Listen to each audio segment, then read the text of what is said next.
સુરતના ડુમસ વિસ્તારમાં આવેલા એક ફાર્મ હાઉસમાં દારૂની પાર્ટી પકડાઈ। 14 ઓગસ્ટની મોડી રાત્રે જન્મદિવસની ચાલી રહેલી હાઈ પ્રોફાઇલ દારૂની મહેફિલ પર પોલીસે દરોડો પાડ્યો।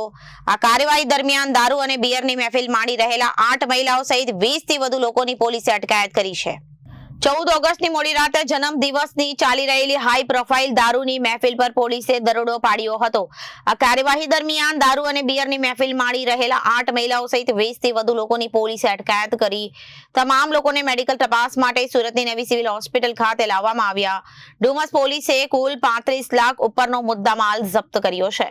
पुलिस कमिश्नर सर सूरत शहर, अधिक पुलिस कमिश्नर सर सेक्टर 2 सूरत शहर तथा नायब पुलिस कमिश्नर सर जोन 7 सूरत शहरनाओ द्वारा पुलिस स्टेशन विस्तारोनी अंदर प्रोएक्टिव पोलिसिंग करीने जो कोई पण गुनाहित प्रवृत्ति जणे आवे तो ते अंगे कायदेसरनी कार्यवाही करवा जे सूचना आपवामां आवेल हती। ते अंतर्गत डुमस पोलिस स्टेशननो स्टाफ गत रोज पेट्रोलिंगमां हतो અને બાતમી મેળવવાનો પ્રયત્ન કરેલ। તે દરમિયાન અહીં હેડ કોન્સ્ટેબલને એક રાત્રિના યોજાનાર એક જે દારૂની મહેફિલ છે એ અંગે પાકી ચોક્કસ બાતમી મળતા પોલીસ ઇન્સ્પેક્ટર MV પટેલ અને એમની ટીમ દ્વારા ગઈકાલે રાત્રે સુલતાનાબાદ ખાતે આવેલા બાપુજીની વાડી જે ફાર્મ હાઉસ છે ત્યાં ગાડી રેડ કરવામાં આવેલ છે અને રેડ દરમિયાન કુલ 22 વ્યક્તિઓ દારૂની મહેફિલ કરતા પકડાઈ આવેલ છે। જે પ્રાથમિક પૂછપરછ દરમિયાન જણાઈ આવેલ છે કે આ લોકો જે એક લેડીની બર્થડે હતી એ બર્થડેની અંદર એના માટે આ પાર્ટીનું આયોજન કરેલ હતું। પોલીસ દ્વારા મોડી રાત્રે 2:30 વાગે આ જે ફાર્મ હાઉસ છે તે ખાતે રેડ કરીને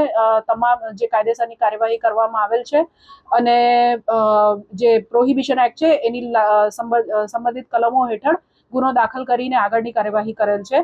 આ કામે જે મુદ્દામાલ પોલીસ દ્વારા જપ્ત કરવામાં આવેલ છે તેની વિગત જોઈએ તો સ્થળ ઉપરથી રેડ કરતા એક વિસ્કીની બોટલ પેક તથા અન્ય અલગ અલગ પ્રકારના દારૂ જે છે એની 5 અર્ધભરેલ બોટલ તથા બિયરના ટીન અને સોફ્ટ ડ્રિંક્સની બોટલ વગેરે મળી આવેલ હતું। એ ઉપરાંત કુલ પોલીસ દ્વારા 9 જે 4 વ્હીલર ગાડી છે જેની કિંમત અંદાજે 98 લાખ હાલ આંકવામાં આવેલ છે। 24 નંગ મોબાઈલ જેની કિંમત 6,67,000 જેટલી ગણી શકાય। એમ મળી કુલ 1,04,67,000 જેટલો મુદ્દામાલ પોલીસ દ્વારા આ કામે હાલ પોલીસ સ્ટેશન ખાતે મુદ્દામાલમાં જમા કરાવવામાં આવેલ છે। કોની બર્થડે હતી અને જે દારૂની બાટલીઓ ખાલી પર ત્યાંને મળી આવી છે, આ બર્થડે કોની હતી? રીતિ જરીવાલા કરીને એક જે મહિલા છે તેઓની બર્થડે હતી અને તેઓની બર્થડેના કામે એમને જે મિત્ર મંડળ છે સુરત શહેરના અલગ અલગ વિસ્તાર જેમ કે અલથાણ, વેસુ, પાલ એવા અલગ અલગ વિસ્તારો અને બીજા પણ વિસ્તારોમાંથી એમનો મિત્ર મંડળ ભેગું થઈને અહીંયા એ લોકો રાતના પાર્ટી બર્થડે નિમિત્તે કરી રહેલા હતા। પાર્ટી કરનાર લોકો કુલ 22 છે। જે મેં આગળ જણાવ્યું કે રિદ્ધિ છે એની બર્થડે પાર્ટીમાં એણે પોતાના મિત્ર મંડળને બોલાવેલ હતું। નામોની યાદીને એવું તમને પ્રેસ નોટમાં મળી જશે। પ્રોફાઇલ શું છે, શું કરે છે આ લોકો બધા અલગ અલગ સેક્ટરમાં કામ કરે છે। કોઈ ભણે છે, મીન્સ કોઈ કોલેજ કરી રહ્યું છે, કોઈ પ્રાઇવેટ સેક્ટરમાં જોબ કરી રહ્યું છે, કોઈ નોકરી મેળવવાનો પ્રયત્ન કરી રહ્યું છે અને દરેક વ્યક્તિની પ્રોફાઇલ અલગ અલગ છે। Reporter Arvind Rathod, Janadesh news, Surat.